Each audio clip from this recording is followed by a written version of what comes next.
Hi there, it's Skyward Shield. Welcome to the Football Talks Power Rankings edition, and we are now into Week 6. Week 5 is in the books, and it was a bad week for me. In a big spot, a lot of my upsets of the weeks went wrong, and every game I wanted to go my way did not go my way. It even went as far as baseball, where I wanted the Astros to sweep the Red Sox, but I mean they still beat them anyway. They still took them out in Game 4, and now we have to wait for the Yankees and Indians game to finish.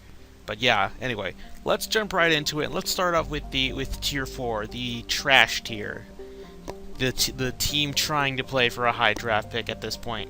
And let's start with the tank bowl, because while you would have thought Cleveland and the Jets were the tank bowl for this one, no. If you told me that they wouldn't be and one of the teams would be playing for a chance for the division, I would have scoffed and laughed. But no, the actual tank bowl was the Chargers and Giants, which was surprisingly a dark horse Super Bowl pick for many NFL pundits. I bet they enjoy it right now. With someone had to win this between the Spanos cursed Chargers team and the we could go 16-0 team. That was actually a quote by JPP saying that he believes this team could have gone 16-0. Now without a run game, you aren't. And yeah, let's just say, if not for Cleveland being just naturally bad, I would have put the Giants at 32 because they lost all of their wide receivers. They have no talent in there. Brandon Marshall was carted off. Sterling Shepard, I don't know what his injury was. I think it was a chest, I'm not sure. And then to make matters worse, Odell Beckham got hurt in a really ugly way. Now, I want to make this clear, just to say it. I mean, I'll bring it up in the Football Talks podcast as well, but shouldn't be happy that he's hurt. I know people were upset with him fantasy-wise because he's hurt, but that injury was messed up. He is out for the rest of the season. He already went through his surgery, and he's doing well. And I don't like the guy. I never will. But I would never wish an injury like that, especially upon him, or anybody, really. But yeah, the loss of all their wide receivers, that was their only offensive talent, really. And now we have to see how they do. They're going to have to get a lot of wide receivers off the street, maybe make a trade. I don't know what they're going to do, but we have to wait and see.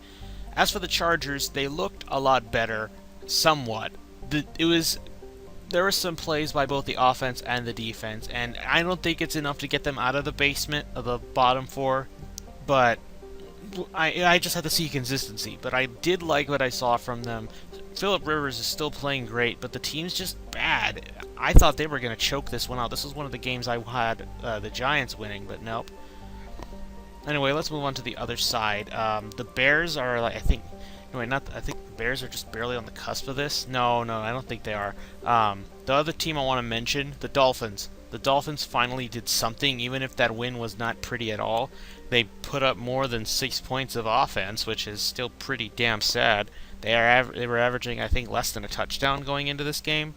The Titans without Marcus Mariota is devastating still. I think they actually knocked out Matt Castle. But anyway, the Titans are still ranked above the Dolphins, which I know some would say that doesn't make sense. But to me, once Mariota comes back, the Titans team will be a little better. A lot better, actually. But just the lack of good quarterback play really did the Titans in like I predicted. Now let's move on to the other one. A lot of teams here tanked. And, oh man, let's go in right away. The Raiders and the Cowboys. These were the two darling offensive teams by everybody. I said the Cowboys were going to go 9-7, and they're on track on that. In fact, they're on track to go worse than that. I think they're on track to go 7-9, which is that's not what I asked for. But I'm like, hey, you may as well tank and hope you can get a good cornerback or something, because I'm still of the belief the Cowboys should have drafted Jalen Ramsey over Ezekiel Elliott. Everyone said Ezekiel Elliott's a transcendent player, and year one, you were right. You were right. They were both so good it was too close to call. But now I'm seeing year two. Jalen Ramsey is playing amazing, which I will get to him a little more later. But really, the Cowboys should have done better. They shouldn't have let Jerry Jones, who I already have beef with right now, and you'll wait for the podcast to see. But the Dallas defense could not do jack. And even though the Packers defense is bad, just by the sheer will of Aaron Rodgers are they in the top 10.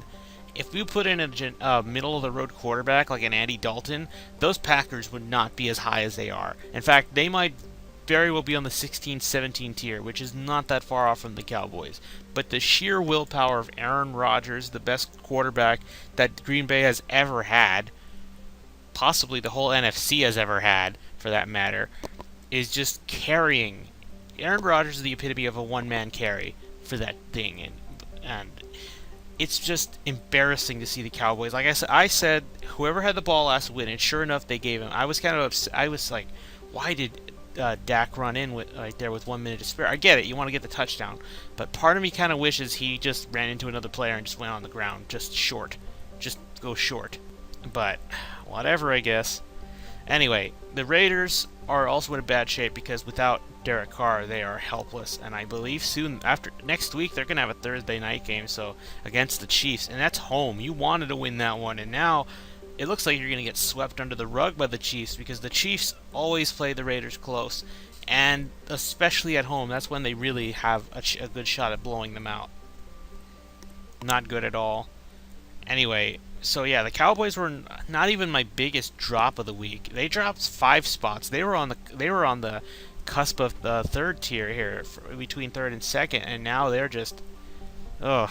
Yeah, the Cowboys not in good shape. The Baltimore Ravens got better, but I'm like, I don't believe you. They are one of the 3-2 teams still in this area because I need to see them beat a really good team. The Raiders without Derek Carr are not a contender.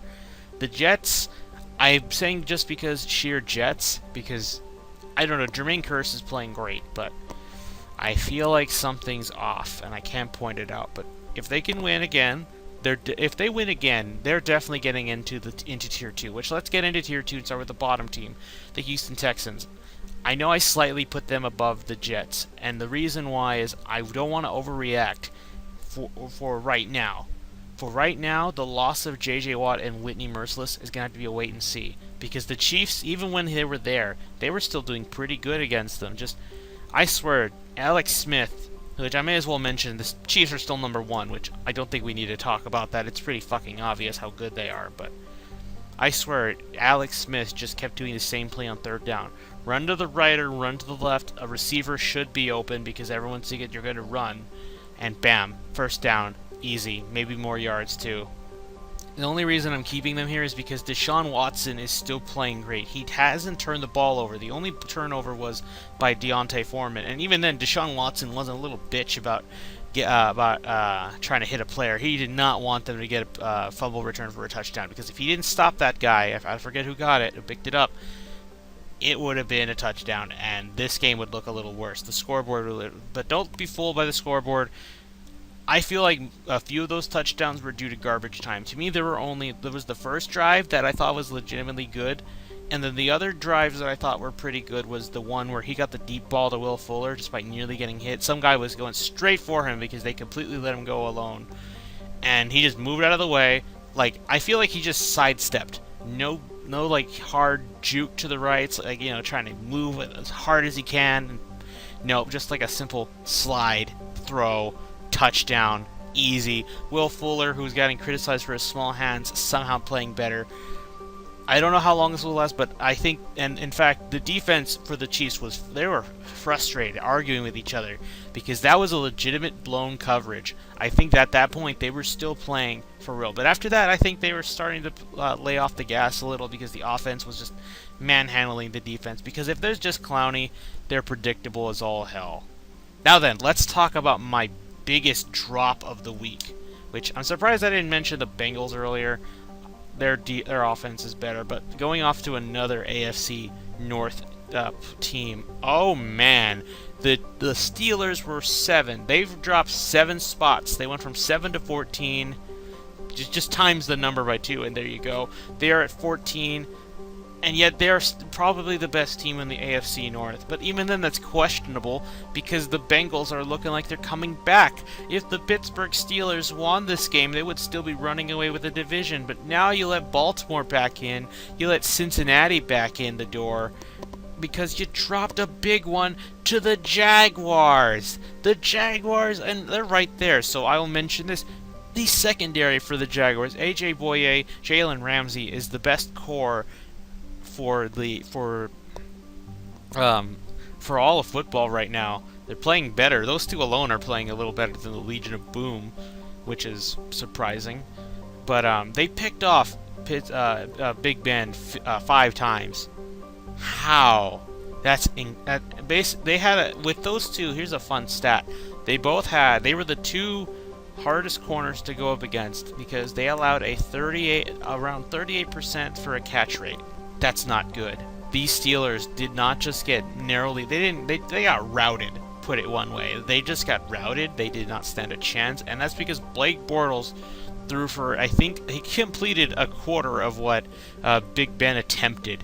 Leonard Fournette was just the only thing. If you could just rely on Leonard Fournette, like what they said is we're going to run the ball a lot. That's all we have to do because they don't trust Blake Bortles. But still, same thing I've said before.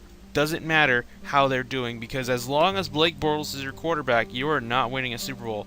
Because unlike Peyton, who at least at that point of the year was not making mistakes, Blake Bortles makes so much mistakes, it's not even funny. And now let's just move on because yes, the Steelers are in a bit of a bind. I'm still thinking they're going to win the division, but the question is, will it be barely or will it be triumphantly? We'll see. They need to get their act together. But anyway, the Detroit Lions. I know a lot of people just made them drop a little. I made them drop a lot as well. In fact, actually, they are my biggest drop. I thought Pittsburgh was, now that I look at it. And I forgot I had the Lions at 2. Now they're at 12. They've dropped 10 spots. Why? I'm being very harsh. But I'll at least hear me out. Let's get the obvious criticisms. The offense was shown as inept. First they thought, oh, it's just fluky because you could rely on the defense. The defense was getting torched. Now you see why I wanted Detroit to draft a cornerback. Not saying Jarrad Davis is bad. He was also needed. And I thought, they're not going to get a cornerback because the ones they want are not. They're either too high or too good to the point where there's no way they'll be dropped to where they are, or too low where it's like this isn't worth the pick we have. So what now? For Detroit? Well, the problem is the run game was humbled. Their cornerbacks are too small. You can't cover big bad wide receivers like Funchess, Benjamin, and such. You can't cover big physical wide receivers. So basically, you could, if Andre Johnson were still in the league, he would torch them all. It was bad. They had to use their quickness to try and deny big plays, but even so, they let a lot of big coverages slip, and it's going to be talked about in the days leading up to next week. And again, the one thing I forgot to mention, Matt Stafford, he is playing hurt from his leg. Now, they have one more game against the Saints, and I want to say the Saints defense was a bit fluky, but I mean, sure, they're at 18. I had the Saints at 15, and the only reason they dropped was because other teams just rose up, like, say, the Vikings, who I said if they could just win this game, they're coming back in this spot. They come back into Tier 2 because Sam Bradford, although I think Sam Bradford exited the game. So, yeah, they're there for now, but they could, again, the same thing like last week, they could easily move up and down this thing like it's nothing, like it's nobody's business. The Jags also rose up. And I feel like I just dropped them a little more. Also, oh yeah, the Jets also rose up because what would have been 17. I feel the Jets are a little better than the Saints right now, which they're gonna play each other, I believe. So we'll find out who's better eventually. Anyway, I think we can move on to the top 10. Buffalo barely hanging on. I think the only reason I didn't put them below Washington is because I think Buffalo's a little better because of their defense.